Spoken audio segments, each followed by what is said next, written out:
Okay, so the first step is baiting the dog into the muzzle. So a lot of times what I do is I'll take all these straps and I'll bend them back and I'll kind of cup the muzzle with my hand, and I'm gonna show the dog I have food, and I'm gonna drop the food in the bottom of the muzzle, and I'm gonna let the dog put its nose in and eat all the food out of my hand. And I'm kind of making it where I make a bowl out of the muzzle this way.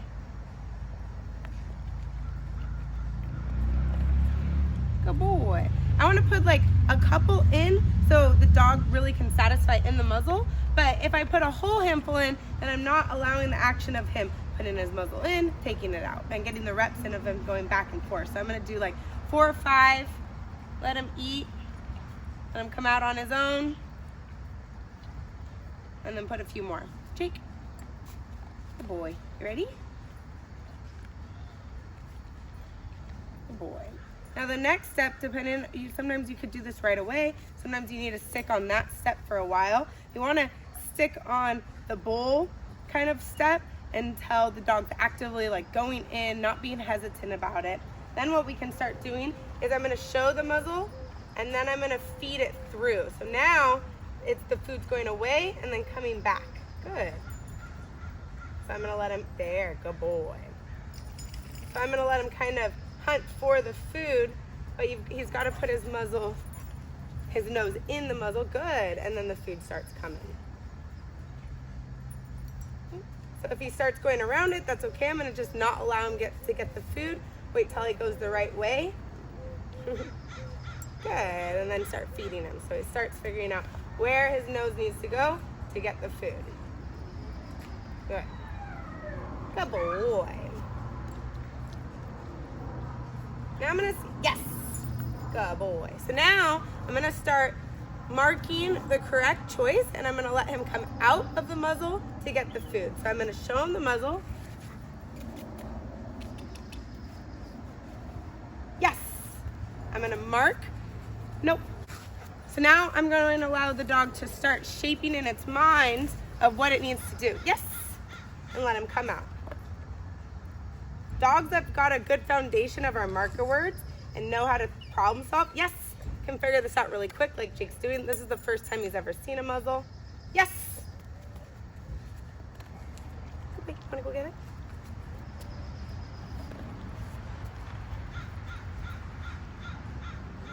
So I'm going to create some conflict. He knows I have food here. Yes. And then I hold the muzzle kind of far away. Now, this dog's figuring out really quickly. Sometimes I may, yes, and do that where I'm kind of baiting the dog and kind of helping them through.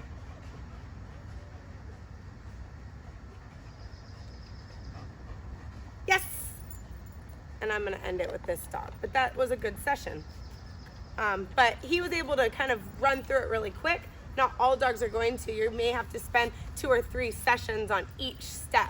I went through about 5 steps with this dog really quickly because he's a smart boy and he's been here for a while, so he gets learning. Good boy. Hey, girl. Ready? So now with Rory, we're starting to put the name to it. So yes, she's pretty practiced about putting her nose in the muzzle. So now I'm going to present it. But she has no duration with it. Yes. So we're going to start trying to get duration out. And what would help with this duration is feeding in. Good. So I'm going to let her hold it. Wait. Good. And feed her in it. Yes.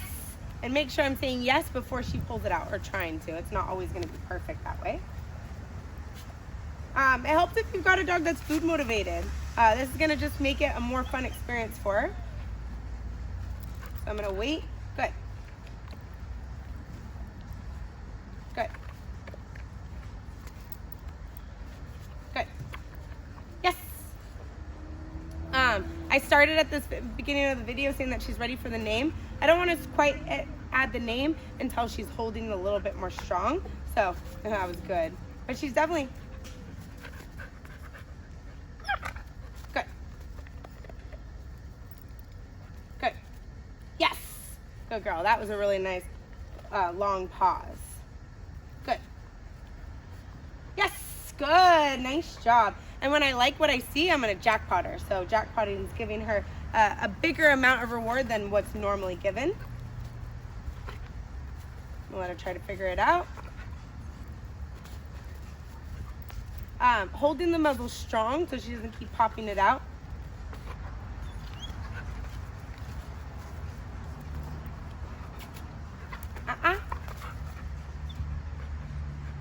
Good. Yes. Good girl. Nice job, girly.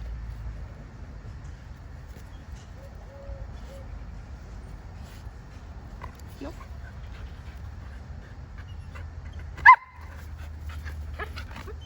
So this is a very active-minded dog. So you're seeing a lot of different behaviors. She's starting to get frustrated because she's not requiring, or yes, good girl. She's not gaining the reward. So she's trying other things. So I want to try to create enough flow where I don't get too many offering of behaviors, so we stay on the right goal. Yes. Yes. And I'm going to end with that. So she's starting to get more duration, which is great. Probably 1 or 2 more sessions, I could start naming the behavior. Good girl. Now for her, she's got a lot of issues with dogs and people, so for safety, she's wearing this. Her owner did a lot of work before she came, doing all these steps, so she views the muzzle properly. So now what I'm gonna do is I'm gonna actually strap it on, and even though we haven't finished the whole process of really getting it where it's on command, I'm still needing to put it on. So now I'm gonna undo all the straps, I'm gonna show it to her, good. And I'm gonna start going, and as I go, now I'm gonna feed her while it's in, so the whole strapping process is still a positive experience. Now, when we first strap it on, really make sure you've got a leash on your dog so you can avoid them trying to paw it off. This dog's already done this process, so she's not going to. But for anyone else that's trying and getting to the point where they want to actually hook the leash, you want to hook the muzzle. You want to make sure you're avoiding the dog getting their feet on it and trying to paw off the muzzle. Once they figure out that that works, it's really hard to get them to not do it. Good girl, mama. Good girl. Teach a good girl. And the more you do this, the more positive association you're going to create for the muzzle. And then when I need to use it in stressful situations, I'm not adding something that's stressful and cueing that something stressful is going to happen. So I want to try to do this as much as possible in a normal setting where it's fun. Huh, girl?